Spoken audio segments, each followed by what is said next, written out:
خالد اخلاق صاحب سے میں گزارش کروں گا کہ آپ آئیں اور اپنے اشعار سے نوازیں. خالد اخلاق. صدر محترم سے اجازت. سیزوان بدایوں میں ہے. ٹھیک ہے, ابھی آپ ملاحظہ فرمائیے. اگرچہ خوبرو سارا جہاں ہے, اگرچہ خوبرو سارا جہاں ہے,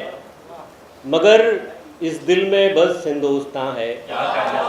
مگر اس دل میں بس ہندوستان ہے. اہل وطن کو یوم آزادی کی بہت مبارکباد. بہت مشکلوں اور بہت پریشانیوں سے ہمیں یہ آزادی ملی ہے, اور ہمارا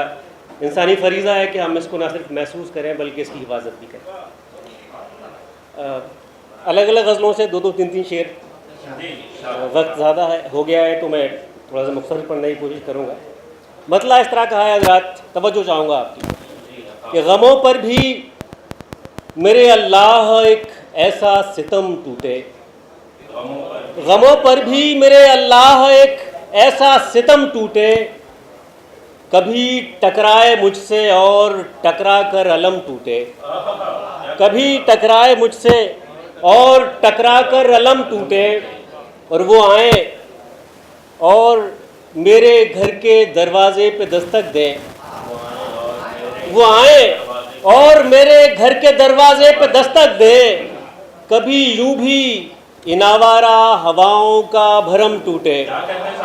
کبھی یوں بھی ان آوارہ ہواؤں کا بھرم ٹوٹے, اور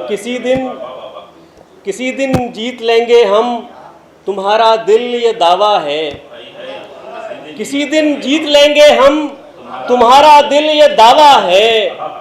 وفاؤں سے یہ دیکھا ہے کہ پتھر کے صنم ٹوٹے, وفاؤں سے یہ دیکھا ہے, وفاؤں سے یہ دیکھا ہے کہ پتھر کے صنم ٹوٹے, اور مجھ کو جو مصائب کا یہ جنگل نہیں ملتا, مجھ کو جو مصائب کا یہ جنگل نہیں ملتا, اے زندگی میں تجھ کو یوں بے کل نہیں ملتا,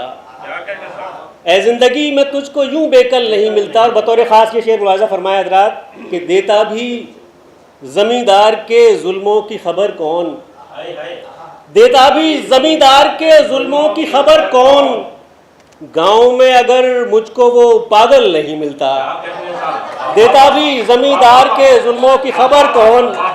گاؤں میں اگر مجھ کو وہ پاگل نہیں ملتا. اور ہمیں خوف مسائل یوں ہوا کرنا پڑے گا, ہمیں خوف مسائل یوں ہوا کرنا پڑے گا, بزرگوں سے مسلسل رابطہ کرنا پڑے گا, بزرگوں سے مسلسل رابطہ کرنا پڑے گا. اور شعر بطور خاص سر ملاحظہ فرمائیے عرض کیا ہے کہ وہ آخر پڑھ نہ پایا میری آنکھوں کی عبارت, وہ آخر پڑھ نہ پایا میری آنکھوں کی عبارت, اب اپنی خاموشی کا ترجمہ کرنا پڑے گا, اب اپنی خاموشی کا, وہ آخر پڑھ نہ پایا, وہ آخر پڑھ نہ پایا میری آنکھوں کی عبارت, اب اپنی خاموشی کا ترجمہ کرنا پڑے گا, اب اپنی خاموشی کا ترجمہ کرنا پڑے گا. اور ایک غزل کے دو تین اشعار ملاحظہ فرمائیں. عرض کیا ہے کہ وہ میری ہوش مندی کی گواہی دے رہا ہے, اکس بھائی وہ میری ہوش مندی کی گواہی دے رہا ہے, جو میرے ہاتھ میں کی سراہی دے رہا ہے, جو میرے ہاتھ میں کی سراہی دے رہا ہے,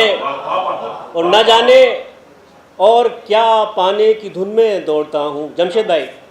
میرے بڑے بھائی موجود ہیں یہاں, مجھے بڑا فخر ہے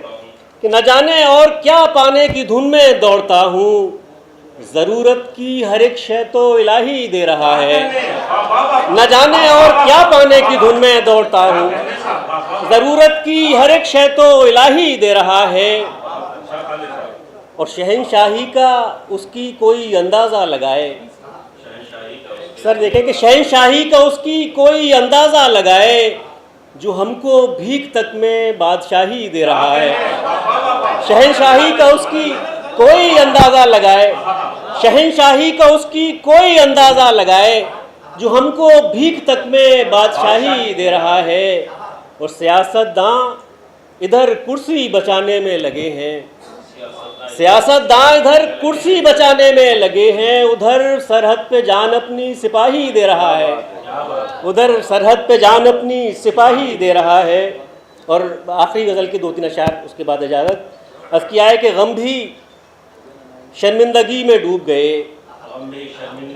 غم بھی شرمندگی میں ڈوب گئے، جب بھی ہم میکشی میں ڈوب گئے، غم بھی شرمندگی میں ڈوب گئے جب بھی ہم میکشی میں ڈوب گئے۔ اور قمر بھائی شعر دیکھیں کہ موت نے یہ کہا قریب آ کر، موت نے یہ کہا قریب آ کر آپ تو زندگی میں ڈوب گئے،